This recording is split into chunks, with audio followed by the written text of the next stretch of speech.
Open AI, ये नाम सुनते ही दिमाग में क्या आता है? टेक्नोलॉजी की दुनिया का बेताज बादशाह, है ना? लेकिन क्या हो अगर ये बादशाह असल में कंगाली की कगार पर खड़ा हो? सुनने में अजीब लगता है, पर आज हम इसी चौंकाने वाले सवाल की तह तक जाने वाले हैं कि आखिर क्या होगा जब ओपन एआई के पैसे खत्म हो जाएंगे। और देखिए, ये सोचना कोई गलत भी नहीं है।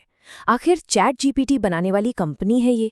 इंडस्ट्री में सबसे आगे एक ऐसा किला जिसे भेदना लगभग नामुमकिन लगता है। सच में वे टेक के बादशाह लगते तो हैं। और ये सिर्फ कहने की बातें नहीं हैं, आंकड़े भी यही कहानी बताते हैं।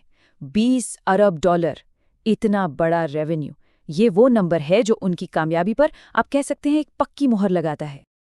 लेकिन क्या हो अगर ये पूरी तस्वीर, ये अरबों डॉलर का रेवेन्यू महज एक छलावा हो? क्योंकि पर्दे के पीछे की कहानी कुछ और ही है। देखिए, अंदरूनी दस्तावेजों से पता चलता है कि 2026 तक कंपनी को हर साल 14 अरब डॉलर का घाटा हो सकता है। अब सोचिए, जो कंपनी 20 अरब डॉलर कमा रही है, वो 14 अरब डॉलर गंवा कैसे सकती है? यही वो पहेली है जिसे आज हम सुलझाने की कोशिश करेंगे। तो इस पहेली को सुलझाने के लिए सबसे पहले हमें एआई की लागत के कुछ बुनियादी नियमों को समझना होगा। आखिर ये एआई चीज़ इतनी महंगी है क्यों? देखिए, एआई कोई नॉर्मल सॉफ्टवेयर नहीं है जहां आप थोड़ा बेहतर कोड लिख दें और काम चल जाए। नहीं, एआई चलता है स्केलिंग लॉज पर। इसका मतलब बहुत सीधा सा है। अगर एआई को सिर्फ 1% बेहतर बनाना है तो हो सकता है कि आपको 100% ज्यादा पैसा और कंप्यूटिंग पावर लगानी पड़े। मतलब हर छोटे से सुधार की कीमत बहुत बहुत बड़ी होती है। इसे ऐसे समझिए, एक नॉर्मल ऐप को बेहतर बनाने के लिए क्या चाहिए? कुछ अच्छे इंजीनियर्स, ये इंसानी दिमाग का खेल है। लेकिन एआई के साथ ये पूरी तरह से ताकत का खेल है।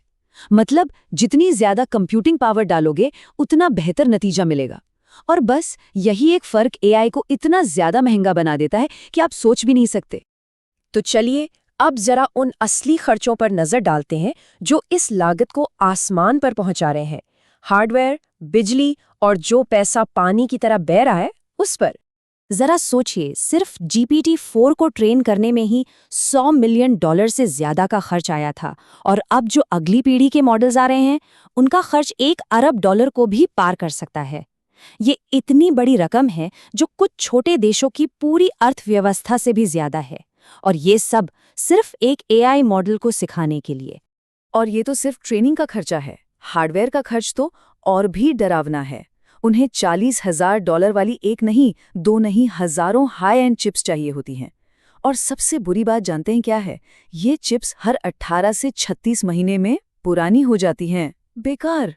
ये तो कुछ ऐसा हुआ जैसे कोई ट्रकिंग कंपनी हर 1.5 साल में अपने सारे के सारे ट्रक बदल दे, क्योंकि पुराने ट्रक अब तेजी से सामान नहीं पहुंचा सकते। और चिप्स के बाद आता है बिजली का बिल, जो अपने आप में एक सुनामी से कम नहीं है। माइक्रोसॉफ्ट और ओपन एआई का एक प्रोजेक्ट है, स्टारगेट। यह सुपर कंप्यूटर इतनी बिजली इस्तेमाल करेगा जितनी कई न्यूक्लियर पावर प्लांट मिलकर बनाते हैं। हमारे जो पावर ग्रिड है वो इतनी बड़ी डिमांड के लिए बने ही नहीं हैं।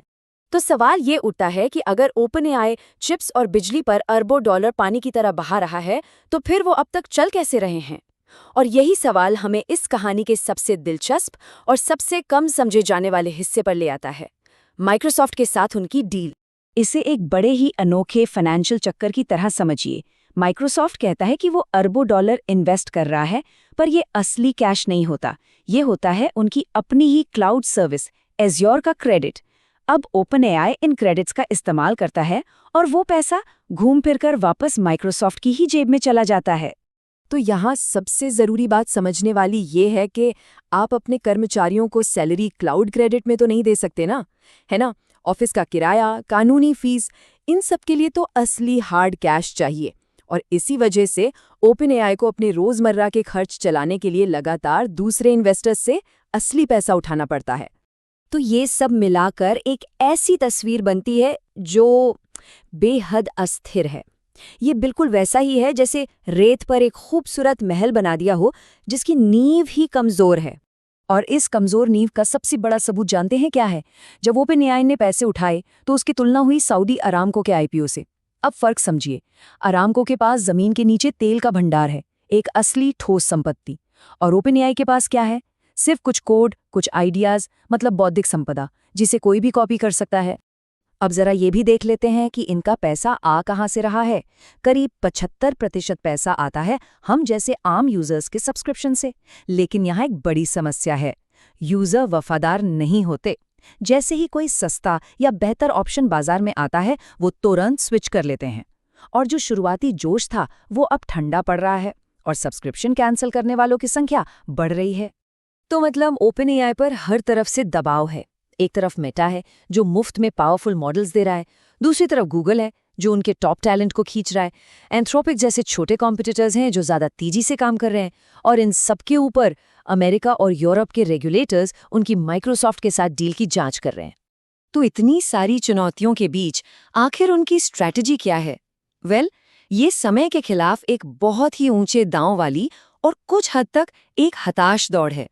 उनकी पूरी की पूरी स्ट्रैटेजी सिर्फ एक दांव पर टिकी है, आर्टिफिशियल जनरल इंटेलिजेंस यानी एजीआई बनाना, और वो भी इससे पहले कि उनका बैंक अकाउंट पूरी तरह से खाली हो जाए।